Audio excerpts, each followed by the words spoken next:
The Bloody Mary story is an old legend that has been the topic of many a teenage sleepover party.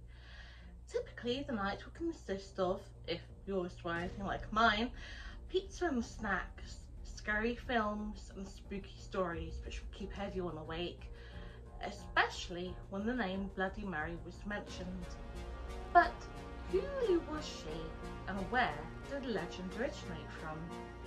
Well, grab a drink, dim the lights, and let's get into it. As with most legends, the details can often differ depending on who you ask, but for the most part, the ritual broadly consists of standing in front of a mirror in an unlit or dimly lit room and saying the spirit's name or a specific phrase anywhere between 3 to 47 times. Different variations of this include Bloody Mary, Hail Mary, Mary Worth, and Mary Wales. Two phrases, if you're feeling particularly brave as well, would be Bloody Mary, I have your baby, or Bloody Mary, I killed your baby. Honestly, I'm not sure whether you'd have to be either incredibly brave or incredibly stupid to say either of those phrases, quite frankly. Say, I'm trying to summon a potentially angry, threatening ghost. What on earth can I possibly say in order to get her to show up? I know! Yeah, I don't think so. No, I'm not about that life. If the ritual is successful, then you may see a woman's bloodied face appear in a mirror. If you're unlucky, then she may appear screaming at you and attempt to strangle you, curse you, steal your soul, rip out your eyes, or any other countless horrible things you really don't want to happen to you. I mean, at this point, you really only have yourself to blame. I mean, I did tell you it would probably be a bad idea to say one of those two phrases. But, you know, you do you, buddy. You do you. Don't say I didn't warn you. Over the years, there has been a lot of speculation as to the actual identity of our vengeful ghost. So, let's have a look at some of the main theories. Theory 1. Mary I of England. Daughter of Henry VIII and Catherine of Aragon, Mary was England's first Queen Regent. Due to her father's only son, Prince Edward, passing away at such a young age, she put a lot of pressure on herself to produce an heir to the throne. At 37 years old, she began to show all the classic signs of pregnancy, but when the due date came and went and her belly began to shrink, with no baby, she and those around her had to accept there was no child. These days, it's widely believed that she underwent what's called a phantom pregnancy, where the woman is so desperate to be pregnant that her body actually starts to fool itself into believing that she really is, and so will start showing all the classic signs. This would happen to Mary a second time a couple of years later, and unfortunately no one believed her this time round. Not her husband, not the doctors, and not the royal court. Sadly, they would be proved right. Mary would pass away at the age of 42 from, it is widely believed now to have been either ovarian cysts or uterine cancer, both of which would have been impossible to have detected back then. During her rule, she had condemned at least 280 people to be burned at the stake for being Protestants and refusing to convert to the Catholic faith, earning the name Bloody Mary. Her struggle to conceive would have also tied in with the Bloody Mary, I have your baby, or I killed your baby, lending itself to the image of a vengeful ghost seeking the child that never was. Theory 2. Elizabeth Bathory. A wealthy countess in Slovakia, Elizabeth Bathory was widely believed to have killed anywhere between 100 and 650 young women. Now, if this is true, this makes her the most prolific female serial killer in history. Her nickname was the Blood Countess, as it said she bathed in the blood of her victims to stay young and beautiful. Regardless of whether this actually happened or not, the Countess was arrested on December 30th, 1610, along with 4 other women who were believed to have helped her. She would then be placed in solitary confinement in the room of her castle, where she died 4 years later.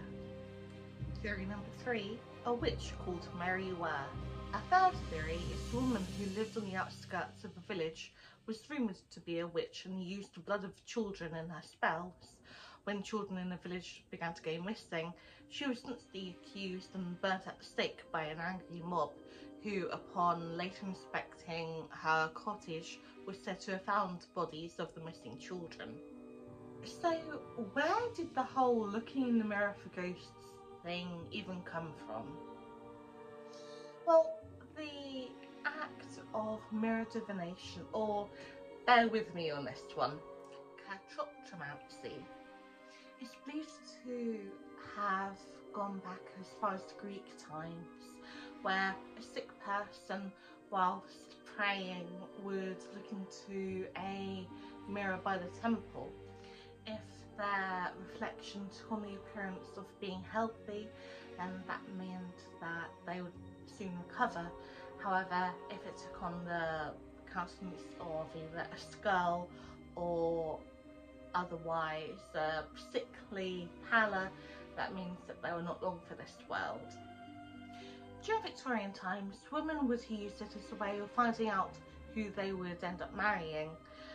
They would perform this ritual by walking backwards up a flight of stairs, holding a candle in one hand and a mirror in the other. When they got to the top, they would look into the mirror and would either see the face of their future husband behind them, or a skull, meaning she would die before she had a chance to marry. Honestly, it's been kind of difficult to try to discover the actual origin story of the Bloody Mary legend itself. However, I guess that's all part of the fun of legends, the fact of different stories all kind of meld into each other and change and differ throughout the years depending on who tells it. However, there has been some kind of scientific explanation as to the phenomenon itself. Studies published in 2010 shows that it is possible for people to hallucinate when staring into a mirror for a period of time in a dimly lit room. As part of the study, 50 people were placed in a dimly lit room with a mirror and told to report everything they saw or experienced. 66% saw deformations of their own face, 18% saw a parent's face with some traits changed, 28% saw an unknown person, 28% saw a face of an old woman, child or an ancestral face, looking back at them, 18% saw an animal face, and 48% saw fantastical or monstrous beings. Sound familiar? Scientists believe this to be something called dissociative identity effect, which causes the brain's facial recognition to misfire. Similar to, say, if you wake up one night and your brain thinks that the pile of clothes on the chair in the corner is an intruder or something along those kind of lines. The only difference being is that during mirror divination, the changes are actually happening or seem to be happening right in front of your eyes. Regardless of how the Bloody Mary legend came about and when, with the amount of films, shows, books and songs featuring her, I have a feeling that Bloody Mary is a legend that's not going to die anytime soon. So, what do you think?